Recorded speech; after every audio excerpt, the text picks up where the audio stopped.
Oh, here I decided to attempt to use the crochet hook because I was getting tired of holding the yarn. I end up giving up on that after a bit. Honestly, I like that crochet hook. Oh, I'm checking. The tail is supposed to be about the same length as the body. That's what I was checking. Yeah, the a crochet ring is wonderful tool whether you're a knitter or a crocheter because it keeps the yarn close at hand. It means you don't have to hold on to it all the time and possibly get your fingers cramped up. The only problem with that ring is it is designed for someone who is a right-handed knitter, and I am a left-handed knitter. So that means that it's not quite positioned in a way that works for me.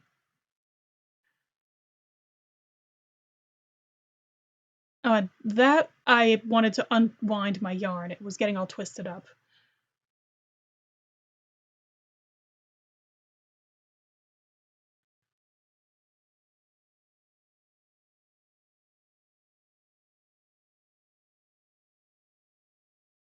Uh,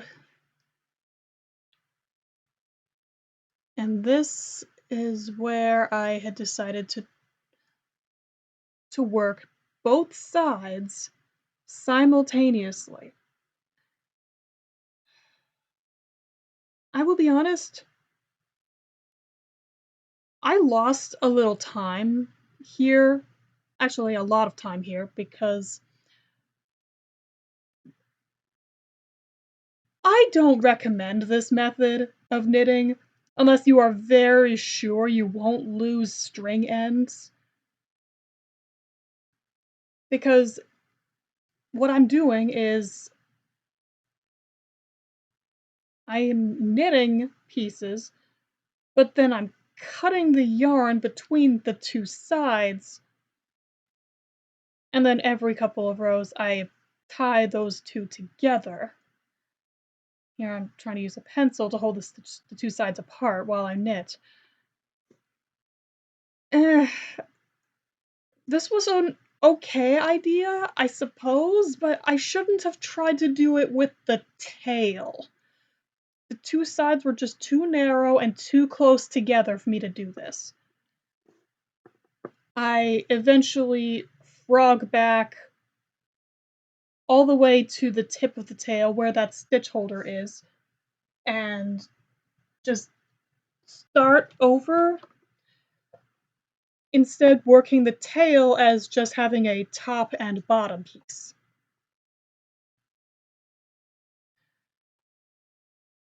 Which pained me a little bit because I had gotten maybe about a third of the way down the tail.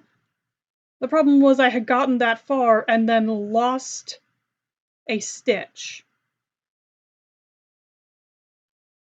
So then I'd had to back up, and that meant I was pulling out a ton of tiny, tiny scraps of yarn until I eventually reached the tip of the tail again.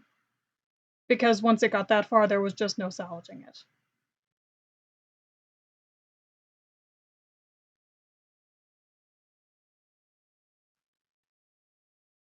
Once I got that far and I reached the butt, then I was able to return to my work both sides simultaneously, cut yarn, and tie pieces of yarn together in order to keep them together. And I was able to use that method. But again, I don't recommend it unless you've been knitting for a very long time and you are confident in your ability to not lose tails.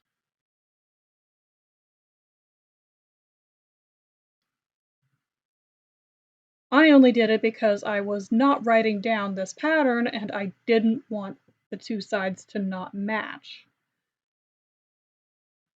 And I also only have that yarn, so, well, what I mean is I only had one skein of that yarn, so I didn't want to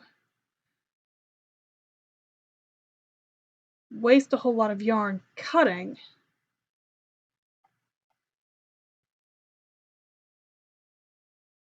and trying to start over,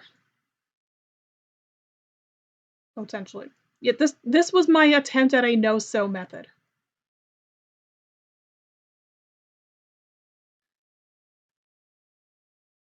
The no-sew method, it does work. It just can be sometimes a little awkward.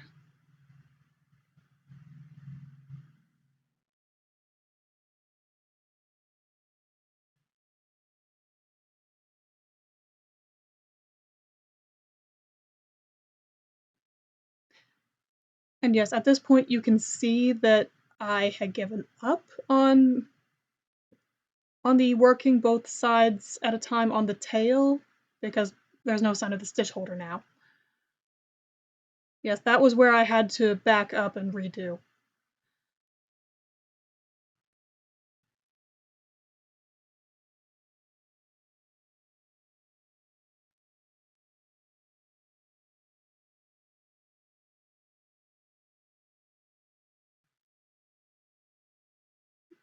But yes, the reason I wanted to try to avoid sewing as much as possible, it's not that I hate sewing. I don't mind sewing. It's just that I only had that yarn. I didn't have any more of that type of yarn. And I sometimes have difficulty judging how much yarn I would need to sew pieces together. So if I'm able to join the pieces together in the process of knitting them, that saves me some sewing. And then I don't have to worry about cutting a length of yarn that is too long, and then I have to try to tie pieces together to reuse them.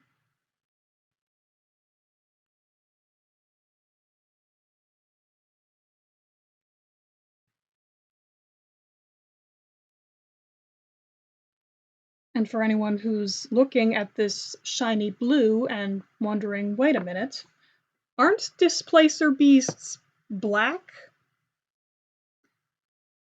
Well, they are, but their article does say that they are a shiny blue-black,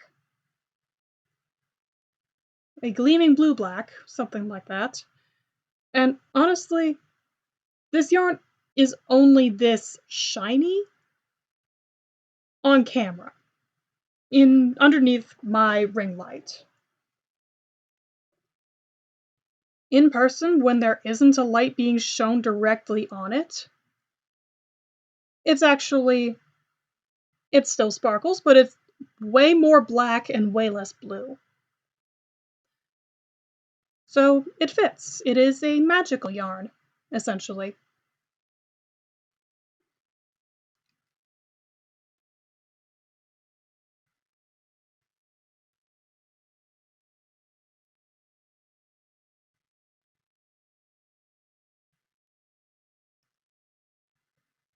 And oh yes, just as another spoiler, there are going to be far more bobby pins from here on out.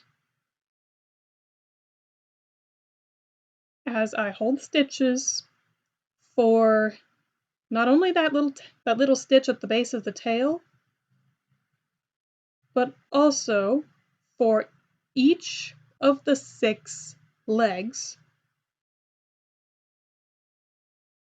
And once I get back to the head, its ears.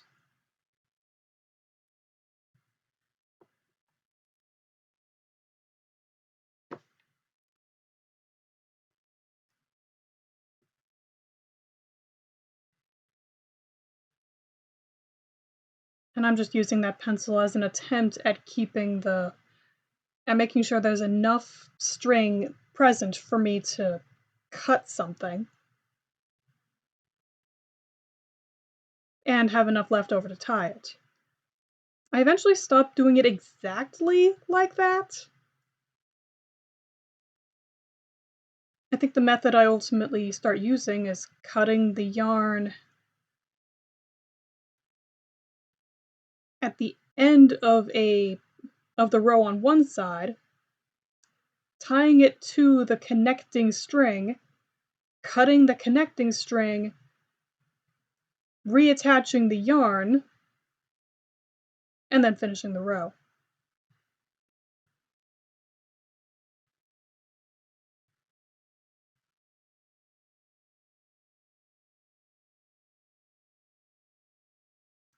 Doing it this way is also helping me to make sure that the two sides are connected together the same way, rather than one side being scrunched.